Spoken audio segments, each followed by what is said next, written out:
Today we begin with a simple college conversation. Imagine two students who are meeting on campus. One student is named Sarah. She is new at the college, and this is her first week. The other student is David. He has studied here for 1 year already, so he knows the place well. Sarah is standing outside the library. She looks around because she is not sure where to go. She has a map of the campus in her hand, but the buildings look big and confusing. At this moment, David walks by and notices that she looks a little lost. David says, "Hi, do you need help finding something?" He speaks slowly and politely because he sees that she is trying to read the map. Sarah feels a little nervous, but she smiles and answers, "Yes, please. I'm looking for the science building. I have a class there, but I don't know where it is." David points to a tall building on the other side of the campus. He says, "That is the science building. It is not very far, but it is easier if you walk straight down this road and then turn left. You will see the entrance near the big fountain." Sarah listens carefully. She repeats some of the words to check her understanding. She says, "Walk straight, then turn left at the fountain?" David nods and says, "Exactly." Sarah feels more comfortable now. She says, "Thank you so much. I'm new here, and everything looks different. It's a little difficult to find the right places." David laughs gently and says, "Don't worry, I was the same last year. The first week is always confusing, but soon you will know all the buildings." This part of the conversation shows how students can help each other on campus. It also shows how to ask for and give directions in English. For example, walk straight or turn left, or you will see the entrance. These are common phrases that are useful in daily life, not only at college, but also in towns or cities. After Sarah understands the directions, she feels more relaxed. She folds the map and smiles at David. She says, "It's really nice that you helped me. What's your name?" David replies, "I'm David. And you?" She answers, "I'm Sarah. I just started here this week. Everything feels so new." David nods with understanding. He remembers how he felt when he first arrived. He says, "I know the feeling. On my first day, I couldn't even find the cafeteria. I walked in circles for 20 minutes. Sarah laughs when she hears this. She says, "Really? I thought I was the only one who got lost."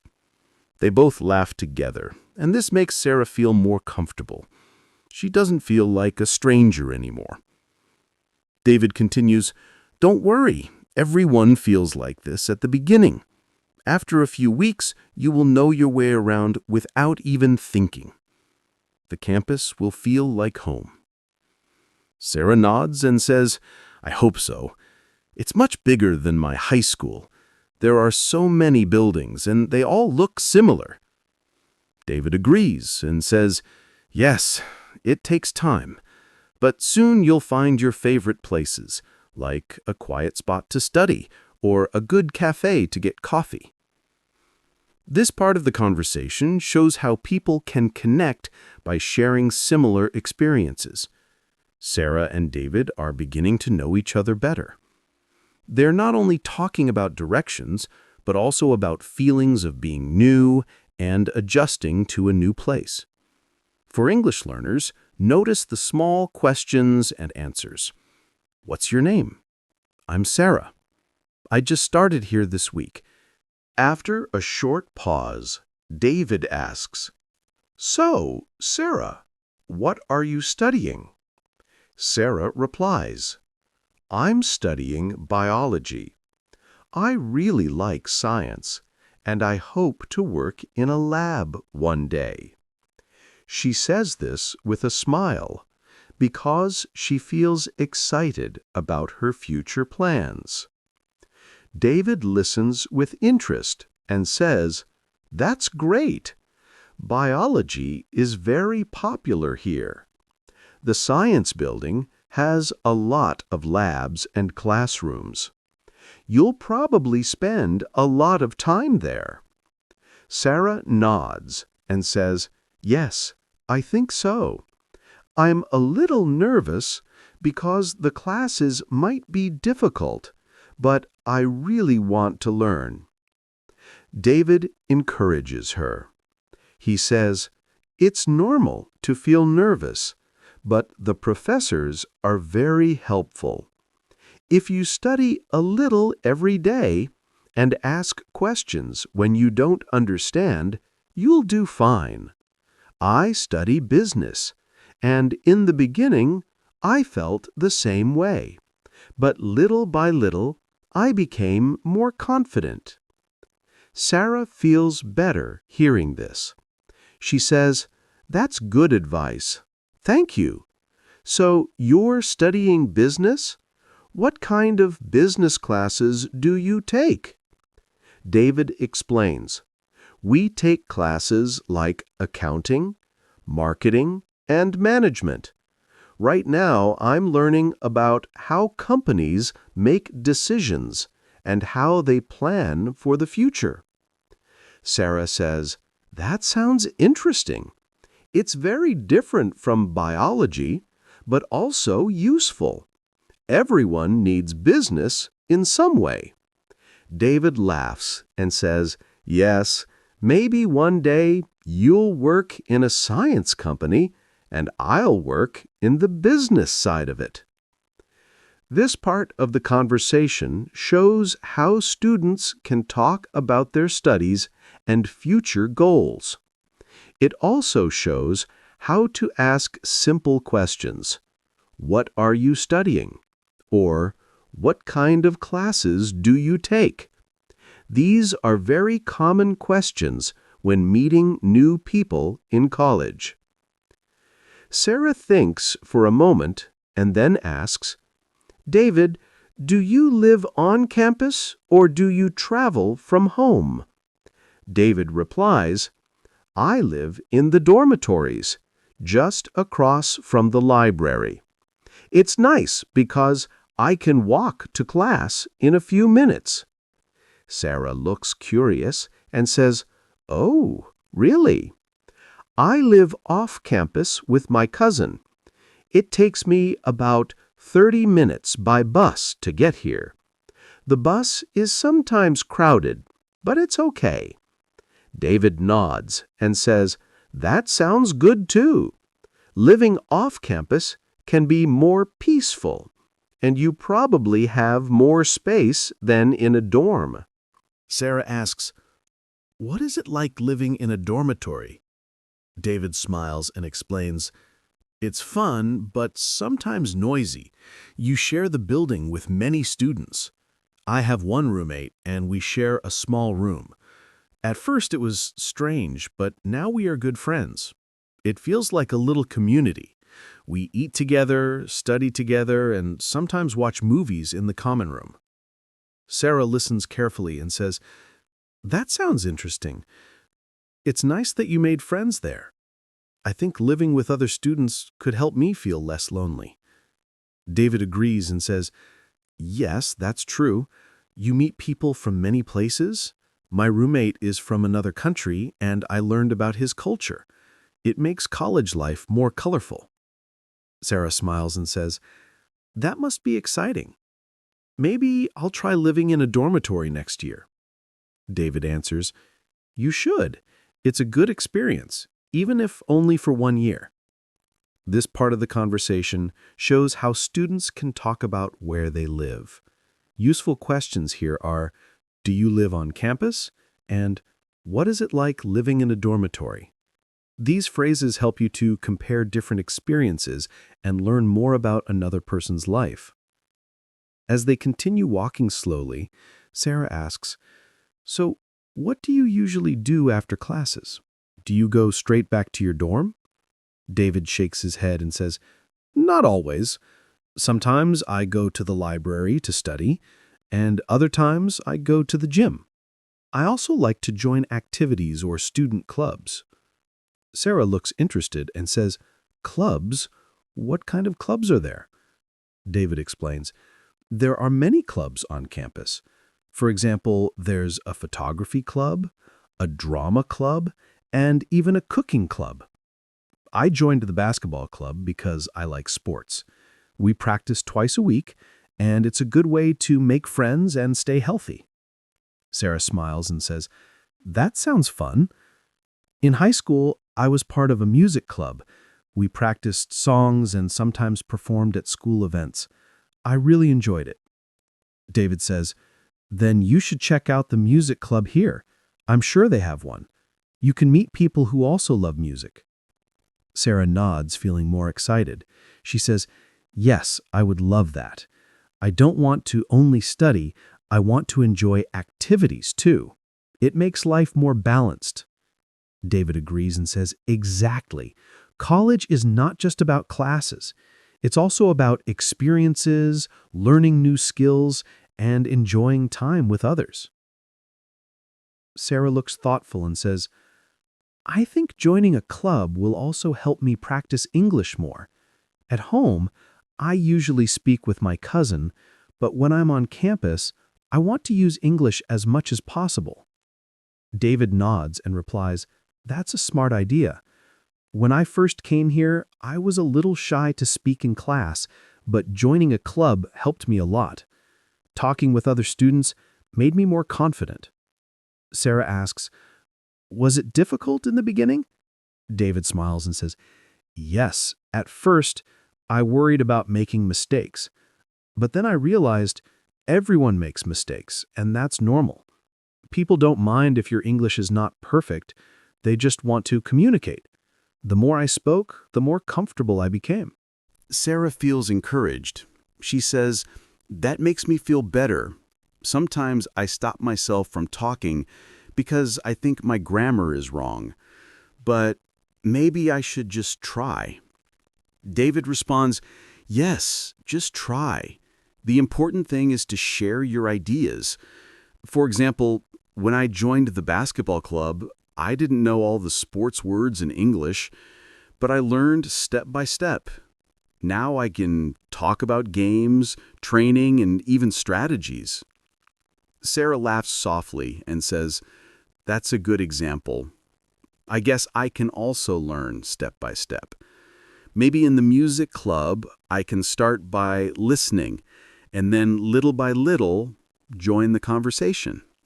David agrees warmly. "Exactly. And you'll be surprised how quickly you improve when you use English in real situations." This part of the conversation shows how students encourage each other about learning and practicing language.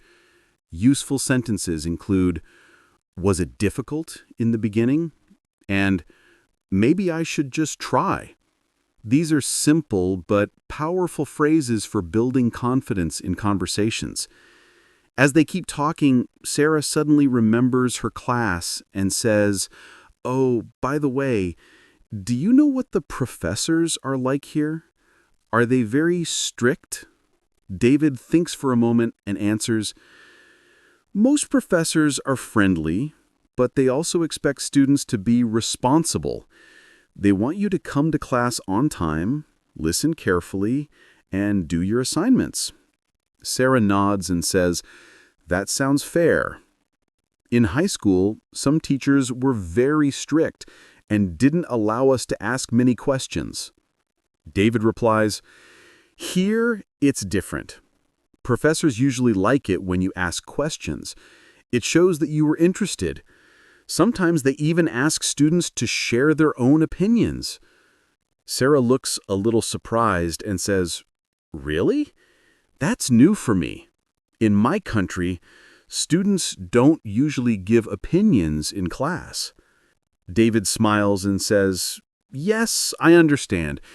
It felt strange to me at first too, but I got used to it. For example, in my business class, the professor asked us how we would solve a problem for a company, Everyone gave different answers, and it was very interesting to hear many ideas. Sarah says, "That sounds exciting. I think I will need to get used to speaking more in class. Maybe it will help me become more confident." David replies, "Yes, it will. Don't worry if you make mistakes. Professors know that students are still learning. They usually care more about effort and participation." This part of the conversation shows how students can talk about professors and classroom expectations. Useful phrases here are they very strict? And "it shows that you are interested." These are good examples of how to ask about and explain experiences in education. Sarah takes a deep breath and says, "I feel a little nervous about making new friends, too. Everyone already seems to know each other." David shakes his head and says, "Don't worry about that. Many students are new, just like you. On the first week, people are usually open to meeting others. You just need to say hello and start with small questions." "Like what kind of questions?" David answers, "Simple ones, like where are you from? Or what are you studying?" You can also ask, "Do you know where this classroom is?" Even small conversations can turn into friendships. Sarah smiles and says, "That makes sense. I guess I don't have to say something big or complicated." David agrees and says, "Exactly. For example, when I first met my roommate, I just asked, 'Do you play any sports?' He said yes, and then we started talking about basketball. That's how we became friends." Sarah laughs and says, "That's a good story. I like music, so maybe I can ask someone, 'What kind of music do you like?' That could be a nice start." David nods and says, "Perfect. That's a great question. People enjoy talking about music, movies, or food. Those topics are easy and fun." Sarah feels more confident now. She says, "Okay, I'll try that. Maybe tomorrow I'll start by asking one person about music." David encourages her, "Yes, that's the spirit. You'll see, making friends is easier than it looks." This part of the conversation shows how students can talk about friendships and social life. Useful sentences here are, "What kind of questions?" and "Maybe I can ask someone, 'What kind of music do you like?'" These are simple but effective ways to start conversations with new people. As they walk a little further, Sarah notices the big fountain that David mentioned earlier. She points to it and says, "Oh, there's the fountain. That means the science building is close, right?" David nods and says, "Yes, just a few more steps and you'll see the entrance." Sarah looks at her watch and says, "Good, I still have some time before class starts. Thank you for walking with me. I thought I would be late, but now I feel calm." David replies, "No problem. I remember my first class here. I was so worried about being late that I ran across campus. In the end, I arrived 5 minutes early." Sarah laughs and says, "I almost did the same today. I didn't know how big the campus was, so I left home extra early." David says, "That's smart. In the beginning, it's better to arrive early. Later, when you know your way, you can time it better." Sarah nods in agreement. "Yes, I think I'll come earlier for the first week just to be safe. I don't want to get lost and walk into the classroom after the lesson is started." David replies, "That's a good idea. Professors appreciate it when students are on time. It also gives you a chance to sit where you like and prepare before class begins." This part of the conversation shows how students talk about arriving on time and preparing for class. Useful phrases here are, "That means the science building is close, right?" And "I'll come earlier for the first week just to be safe." These are practical expressions you can use in real-life situations. Finally, they arrive in front of the science building. Sarah looks up at the tall glass doors and says, Here it is. Thank you so much, David. I don't think I could have found it so easily without your help. David smiles and replies, You're welcome. I'm glad I could help. I know how hard the first days can be. Sarah pauses for a moment and says, Would you like to exchange phone numbers? Maybe we can meet again sometime, or you can show me more places on campus. David nods and says, Sure, that's a good idea. If you ever need directions or just want to hang out, you can text me.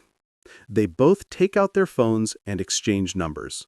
Sarah feels happy because now she has a new contact and maybe even a new friend.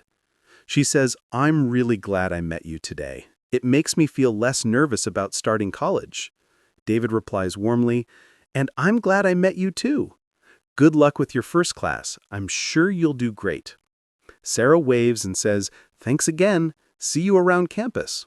David waves back and says, See ya, Sarah.